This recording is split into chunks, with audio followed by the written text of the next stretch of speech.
अंतर्राष्ट्रीय राजनीति के मंच पर एक बार फिर तनाव अपने चरम पर नजर आ रहा है।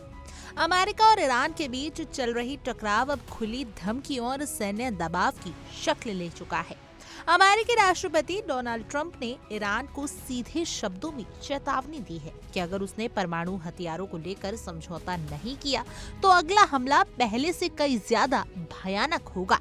ट्रंप का ये बयान ऐसे समय में आया जब ईरान ने अमेरिका के साथ बातचीत से इनकार कर दिया है और पश्चिम एशिया पहले से ही अस्थिर हालात से गुजर रहा है।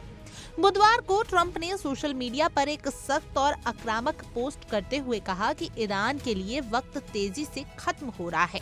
उन्होंने उम्मीद जताई कि तेहरान जल्द ही बातचीत की मेज पर आएगा और बिना परमाणु हथियारों के एक निष्पक्ष और न्याय संगत समझौते के लिए तैयार होगा।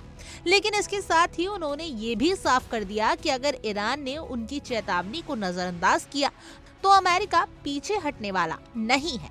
ट्रंप ने दावा किया कि एक विशाल अमेरिकी नौसेना बेड़ा ईरान की ओर बढ़ रहा है, जो इस बात का संकेत है कि वॉशिंगटन अब सिर्फ शब्दों तक सीमित नहीं रहना चाहता। अपने बयानों में ट्रंप ने पहले हुए सैन्य ऑपरेशन का भी जिक्र किया। उन्होंने कहा कि उन्होंने पहले भी ईरान से समझौता करने को कहा था, लेकिन जब ऐसा नहीं हुआ तो ऑपरेशन मिडनाइट हैमर को अंजाम दिया गया, जिससे ईरान को भारी नुकसान उठाना पड़ा।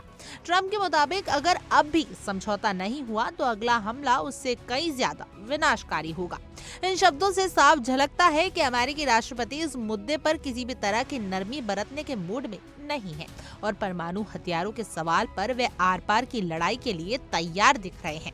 इस पूरे घटनाक्रम के बीच ईरान खुद को चारों तरफ से दबाव में महसूस कर रहा है। एक और अमेरिकी जंगी जहाज और मिसाइलें उसके आसपास तैनात हैं।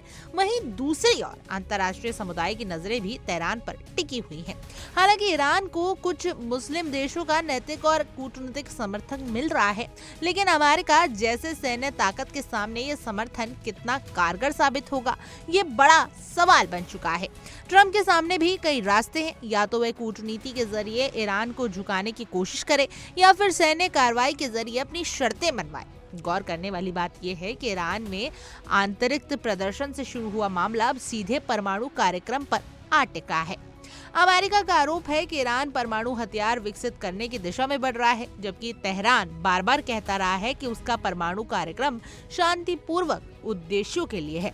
इसके बावजूद अमेरिका ईरान के परमाणु ढांचे को पूरी तरीके से समाप्त करने की मांग पर अड़ा हुआ है और फिलहाल ईरान इसके लिए तैयार नजर नहीं आ रहा है। इसी बीच ईरान की ओर से कूटनीतिक संकेत भी दिए जा रहे हैं। मंगलवार को ईरानी राष्ट्रपति ने सऊदी अरब के क्राउन प्रिंस मोहम्मद बिन सलमान से फोन पर बातचीत की।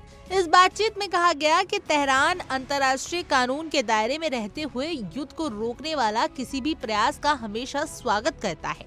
ये बयान इस ओर इशारा करता है कि ईरान पूरी तरीके से टकराव के रास्ते पर नहीं जाना चाहता और बातचीत की संभावनाएं अभी भी पूरी तरीके से खत्म नहीं हुई है। फिर भी सवाल यही है कि क्या ये कूटनीतिक प्रयास ट्रंप को शांत कर पाएंगे? अमेरिकी राष्ट्रपति का हालिया रुख बताता है कि वह सिर्फ आश्वासन से संतुष्ट होने वाले नहीं हैं। उन्हें ठोस और स्पष्ट समझौते चाहिए, जिससे ईरान के परमाणु हथियारों की संभावना पूरी तरीके से खत्म हो जाए। अगर ऐसा नहीं हुआ तो पश्चिम एशिया एक बड़े सैन्य संघर्ष की ओर बढ़ सकता है, जिसका असर सिर्फ अमेरिका और ईरान तक सीमित नहीं रहेगा, बल्कि पूरी दुनिया को इसकी कीमत चुकानी पड़ सकती है। आने वाले दिनों में ये साफ हो जाएगा कि ईरान ट्रंप की शर्तों को मानने के लिए तैयार होता है या फिर दोनों देशों के बीच तनाव युद्ध की दहलीज पर पार कर जाता है। फिलहाल माहौल बेहद संवेदनशील है और हर बयान, हर कदम वैश्विक राजनीति की दिशा तय करने में अहम भूमिका निभा सकता है। Bureau report, India daily digital.